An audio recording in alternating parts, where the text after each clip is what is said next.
เดี๋ยวเรามาจะอออินในรอบเดียมาวเลยเทรดนำเทรดเดอร์ตุยเนาะตอนนี้ก็กำลังเปิดมีตติงอยู่เนาะกำลังเปิดมีตติงอยู่เดี๋ยวเราจะมาเก็งกำไรนำว่าซั่นซะเนาะคือเราก็จะวิเคราะห์แล้วก็สิออกตามและเน้นในการบริหารทุนเนาะต้นทุน 1,000 เนาะเราเอางบมา300เนาะอ่าออเดอร์ผมจะไม่แรกก็จะไปที่10อยู่ที่เอาไปถ้าว่า30เลยพลาด10ก็จะไป15พลาดจะไป30พลาดจะไป70พลาดไม้ที่ท้ายอออินคือไม้ที่5โอเคจัดไปเอาโอเคในช่วงนี้ก็ถือว่าแอมขานี่เข้ามาเป็นแท่งเขียนที่ใหญ่ชัดเจนตามไปทุกฟังข่าวเนี่ยเห็นไหมแหละโอเคครับที่ได้จะได้ทุกคนกลับมาวิเคราะห์กันได้เนาะเบิ่งว่าเขาจะเข้าตลาดได้บ่เห็นบ่จังหวะนี้ขายของมันยังเทลงมาหลายอยู่คือก็เลยว่ายังอยากไปตามฟังข่าวช่วงนี้ถือว่า4-5 นาทีที่ผ่านมาแท่งเขียนถือว่าเป็นแท่งเขียนที่ใหญ่บ่เป็นแท่งเขียนที่ใหญ่เลยวอลุ่มแห่งซื้อแห่งขายมันนี่โอ้ถือว่าหลายโอ้งามๆเลยไหมแบบซื้อขายนี่แบบหลายมาเบิ่งไม้แรกของเฮาในรอบนี้นะว่าเอาจะเป็นจังได๋กับคือป่าสั่นปึ๊บโอ้ไม้แรกบ่มาไม้แรกค่ะจะลิ้นแบบแข็งใหญ่เกินจัดไปมื้อนี้เฮามาตามเทเดตุยโดยเฉพาะโอเคไม้แรกค่ะไม้2ไป15เด้อมาแล้วนี่ตุ้ยจะไปตามพฤติกรรมของตลาดได้ตุ้ยจะมาอธิบายคือว่าพฤติกรรมตลาดเป็นแบบแล้วนี่ตามขายได้จัดขายเดี๋ยวตุ้ยจะมาอธิบายว่าพฤติกรรมของตลาดที่ตุ้ยบอกว่าเป็นตามพฤติกรรมของตลาดและสาเหตุที่ขายเบิ่งเนาะกราฟนี้ที่ผ่านมามันสลับกันมาได้สลับแท่งเขียนราคาประมาณอยู่3ไม้เลยจุดนี้บ่ปึ๊บฉะนั้นแนวที่มันเกิดในรูปแบบของแท่งเขียนสลับกันมาเนี่ยจุดนี้คือมา3เอาเด้อแต่จุดนี้ค่อยตามขายมาตามแข่งขันลงมาแต่ว่ามันกลับขึ้นไปสลับคือเก่าฉะนั้นในจุดนี้ก็เลยเอาเบิ่งว่าจะเป็นตามพฤติกรรมของตลาดที่2จะเป็นแบบของแท่งเขียนสลับเป็นสาเหตุที่ว่าวินเนาะไม่แหละรวมเป็น2กันมีตติ้งเทสสดของหลังจากชีวิตจะกลับมาเดินที่10คือเก่าที่ได้ตุยจะพยายามอธิบายทุกออเดอร์ที่เข้าเนาะพยายามอธิบายที่เข้าว่าคือเข้าซื้อย้อนหยังขายย้อนหยังพอบางคนก็เข้ามาศึกษาบางคนก็เป็นมือใหม่ดังนั้นตุ้ยจะพยายามอธิบายโอเคไหมที่ตุ้ยจะตามขายอีกครั้งนึงพอเนาะตุ้ยอยากจะเล่นสลับเรื่อยๆในโซนนี้สลับไปเรื่อยๆได้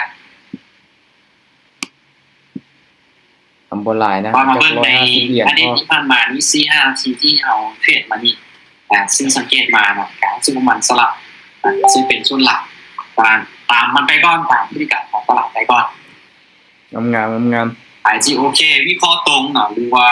ยอมรับความเสี่ยงได้กันโอเคออกได้ทำกันได้ถ้าเอาขายที่ยอมรับความเสี่ยงบ่ได้การสามารถที่จะใส่บัญชีเดโมนั้นมาโอเคได้บ่จำเป็นต้องว่าทุกครั้งเราจะเทรดบัญชีจริงตลอดใช้บัญชีเดโมให้เป็นประโยชน์ในการฝึกในการบริหารเงินฝึกในการนำใช้เทคนิคของเขาแต่ว่าเทคนิคของเขามันตอบโจทย์หลายน้อยส่วนใดต้องแบ่งฝึกบัญชีเดโมถ้าฝึกบัญชีจริงเลยเขาจะเจ็บตัวนะก่อนที่จะเทรดเป็นก่อนที่นั้นจะมีวิธีในการเก็งกำไรจากตลาด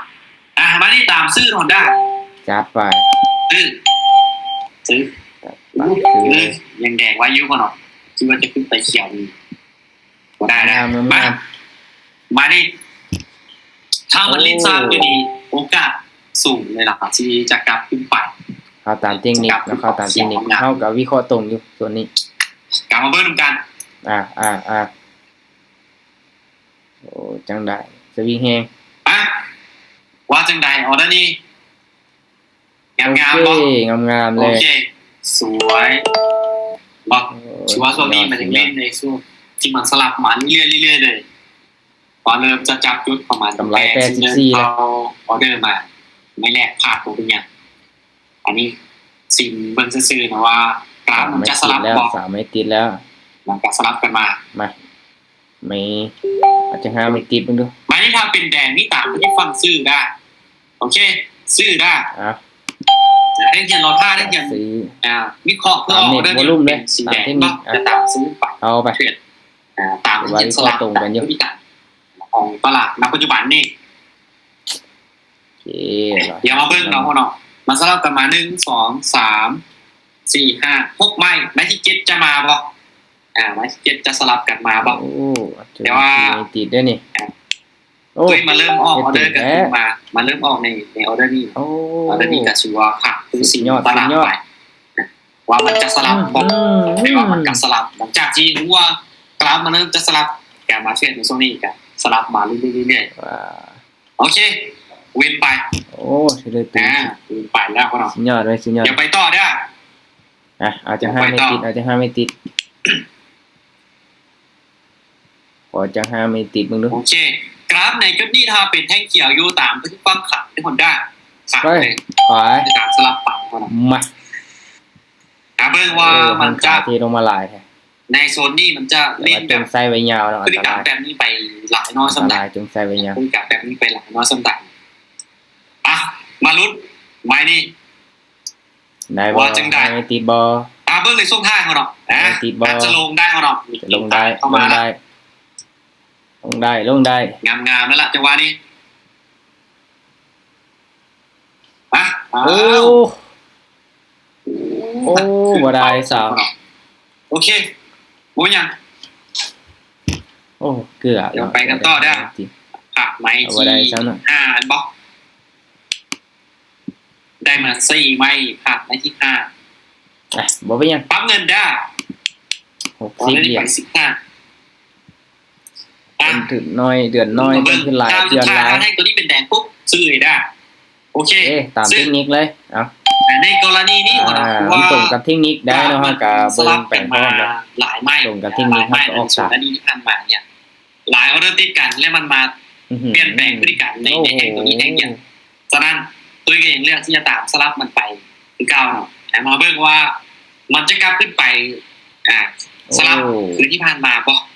อันนี้กามาเบิ่งนำกัน เขตเบิ่งแนวโน้มยังเป็น ถ้าว่ามันเปลี่ยนมา2ออเดอร์ติดนี่โอเคเริ่มพิจารณาแล้วว่าเขาจะเปลี่ยนหรือว่าวิเคราะห์ไปตลาดในอีกรูปแบบใดผ่านไป2นะครับวันนี้เริ่มจะวิเคราะห์เบิ่งตลาดไปในรูปแบบใหม่ตลาดไปในรูปแบบใหม่เพราะว่ามันยังมีงบ ถ้าว่ามันลิ้นแบบนี้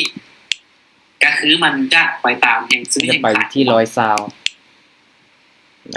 สำหรับการเดินเงินของคอยเนาะไม้นี้โอเคไม้นี้พลาดมันได้พลาดไปก่อนเดี๋ยวเบิ้ลให้มันคอนเฟิร์มก่อนว่าโอเคมันจะลิ้นตามแห่งซื้อแห่งขายของมันบ่นั่นนี่อยากจะขายอยู่แต่ว่ายังตามให้สุดเนาะส่วนให้สุดก็คือเนาะเรื่องในจุดนี้ชื่อว่าในบริเวณนี้ก็มีแห่งซื้อที่ดันราคาขึ้นไปหรือว่าเป็นฐานนะครับอยู่ในจุดใกล้ๆนี่แห่งขายลงมาก็เลยว่าถ้าว่าตามขาลงมากันยังเสี่ยงอยู่ด้วยกันเลยว่าพวกทันได้ออกออเดอร์รอเบิ่งแท่งตัวนี้มันคอนเฟิร์มว่ามันจะมาตามแห่งซื้อแห่งขายมันบ่โอเคมันเริ่มเปลี่ยนมา3ไม้แล้วคนละโอเคมาเดินเงินไปแบบนี้คนละเริ่มดูเงินไป100ซาวมั้ยเอาไป100ซาวเนาะไม้ที่3ไม้ครับมา4ครับ2มาไม้นี้เน้นๆขอเน้นๆโอเคมาไม้ที่ตามไม่ได้ฟังซื้อคนได้ซื้อเข้าไปแล้วป่ะส่วนกำเนิดรุ่มไปมาเบิ่งนะว่ามันจะ แต่ว่าให้ซื้อเข้ามาแล้ว จะตอบโจทย์บอกว่าที่ผ่านมามันก็ได้มา3ไม้เขียวได้ฉะนั้นแนวด้านนี้กับแห่งซื้อในแห่งตัวนี้กับชัวเข้ามาละชัวเป็นแห่งซื้อที่มาเกี่ยวว่าจะเป็นตัวจะขึ้นในบอลนึงเป็นเสร็จแล้วดันถึงนิดนึงน่าจะโบได้ก่อนเนาะยังลงมาต่ออยู่เป็นแทงพักโตเมื่อกี้นี้ส่วนกำเนิดวอลุ่มเนาะแต่ว่าในเมื่อต้องตามให้สุดเนาะ4ที่มาผ่า3 4ใหม่ติดตีไม่นี้เขาต้องไป240 240ได้จะได้กระตาอยู่ในแผนแมนยังอยู่ในแผนเดี๋ยวเบิ่งน้ำกันทุกคนใบนี้จังได้ดูว่าที่ ขายนู่นนะ โอ้ ตาม โอ้เกือบบ่ทานเนาะแต่ว่าทานเสร็จ ยังตามขายตามแห่งซี่ ทัน เจ้าเนาะ มือเข้าไว้ ที่ผ่านมามันได้ผ โอ้ ลอยู่ งาม มันพลาดเพียงแต่ไม้นี่ที่เขาออกออเดอร์ไปในพฤติการแทงก้อนหน้านี่ยังมีเองขายที่ดันราคาลงมาอยู่ ทัน แต่แรกๆมันมาเทในช่วง3 วิสุดท้ายที่มันลงมาแดงชัดเจนแทนในช่วงนั้นมันยังเป็นแบบแดงเขียวน้อยอยู่ผมว่าไผ่ตัดสินใจทันบ่เอ้าไม้นี่ปิดจ็อบบ่โอเค กำไร มา3-4 ไม้แรกผ่านมา3 ไม้สุดท้ายแล้วก็มาวินยังไม่4กำไรมา44 ดอท44 ดอทเนี่ยฮอบนี่เนาะกถามว่าวินทุกใบบบ่ได้วินทุกใบบ่ได้วินทุกใบมา โอเคกำไรเฮาได้ พลาดไม้แรกแล้วก็มาวิน4 ไม้ 196.92สำหรับมื้อนี้ กำไรมา44.25จนถึง กำไรมื้อนี้ก็ถือว่าโอเคสำหรับก้อยก็ถือว่าเป้าหมายก็คือกำไร30 เหรียญ 130.5 เหรียญ แต่ว่ามันเกิดเป้าคูณกันขึ้นไปบ่ไม้นี่เอาวินมาจุดนี้แล้วมันทันได้ตามเป้าก็เลยว่าไปอีกใหม่ที่เราวินไม่นี่จะได้ตามเป้าแต่ว่ามันผักก็เลยคูณกันขึ้นไปสุดท้ายได้กำไรมา44.25วิธีในหอบนี่วันนี้เข้าตลาด2 หอบชื่อว่าโอเคอยู่2 หอบได้มา100 บาทผมว่าแต่ละคนเนาะมีกำไรกันอยู่บ่เดี๋ยวพิมพ์บวกก่อนเข้ามาศึกษาอย่างกัน130คอมเมนต์มาบอกกันได้เนาะเพราะตุ้ยกันค่าที่อยากมาอธิบายทุกออเดอร์อยู่แล้วเนาะแต่ว่าผู้ว่าทุกคนเข้าใจหรือบ่ใน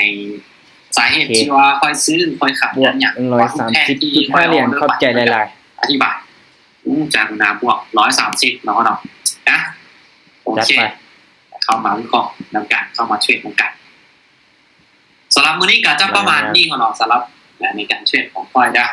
อย่างฮอบเดฟอาจจะมีอีกเทรดฮอบนึงเป็นการเก็บกำไรออกสุดท้ายของมื้อโอเคสำหรับฮอบนี้บายคนได้พบกันใหม่คนฮอบต่อไปนะก็ถือว่าจบไปแล้วเนาะในการเข้าร่วมมีตติ้งเทรดของเทรดเดอร์ตุ้ยเนาะแล้วก็เป็นนักเทรดคนนึงที่มีความรู้มีประสบการณ์ได้เนาะแล้วก็เพิ่นก็ได้ศึกษาแลกเปลี่ยนกับเราเนาะแล้วก็เป็นทีมงานของข้อยเองเนาะก็ถือว่ารอบนี้ข้อยได้เข้ามาเก็งกำไรนำเนาะก็เดินเงินตามแผนเนาะโอ้วินฮอด4 ไม้ติดเนาะเกือบจะได้5 ไม้เกือบจะได้เปิดกองของขวัญเนาะแต่ว่าค่าได้กำไรมาเนาะ130 เหรียญในรอบนี้ก็ถือว่า 13% ของพอร์ตเนาะหรือว่าต้นทุน 1,000 เหรียญเนาะสำหรับมื้อนี้ก็เกือบ200 เหรียญแล้วเนาะก็ถือว่าประมาณนี้เนาะสำหรับกำไรเนาะก็แน่นอนทุกคนเนาะตั้งใจศึกษาบ่ว่าจะเข้าร่วมมีตติ้งของไผเนาะเฮาก็ต้องวิเคราะห์ไปนำเนาะพิจารณาไปนำเนาะถ้าว่างบเฮาบ่ถึงนี่บ่แนะนำให้ตามทุกไม้เนาะถ้าว่าเขาเจ้าคูณเงิน5 ไม้เนาะเฮาผัดคูณเงินได้แต่3 ไม้นี่บ่ได้เด้เนาะต้องบริหารเนาะบริหารเงินให้ซ้ำเขาเจ้าหรือว่าไม้ใดที่เฮาวิเคราะห์ตรงเขาจะออกก็ได้เนาะที่จริงเฮาอยากออกตามทุกไม้ก็ได้เนาะหรือว่าบ่อยากออกตามทุกไม้เนาะตามทุกไม้วินรัวๆเฮาก็กำไรงามเนาะตามทุกไม้พลาดหลายไม้เฮาก็เสียคือกันเนาะอันนี้อยู่ที่เฮาเนาะเงินของเฮาเป็นคนตัดสินใจเนาะเวลาเสียเฮาจะบ่โทษไผเด็ดขาดเนาะในการเข้าร่วมมีตติ้งเทรดเนาะเพราะว่าเขาเจ้าก็ขึ้นมาเทรดสดๆให้เบิ่งเนาะหลักๆมันอยู่ที่เฮาตัดสินใจเนาะเงินของเฮาเป็นคนตัดสินใจได้เสียให้มันขึ้นอยู่กับเฮาจะเป็นการดีที่สุดเด้อทุกคนเด้อโอเคสำหรับคลิปนี้ถือว่าเป็นกรณีศึกษาเนาะทุกคนเนาะก็ย้ำว่าทุกๆการลงทุนเนาะการเทรดมันมีความเสี่ยงสูงให้ทุกคนศึกษาให้มันดีๆก่อนที่ว่าจะตัดสินใจเข้ามาลงทุนเนาะโอเคสำหรับคลิปนี้ก็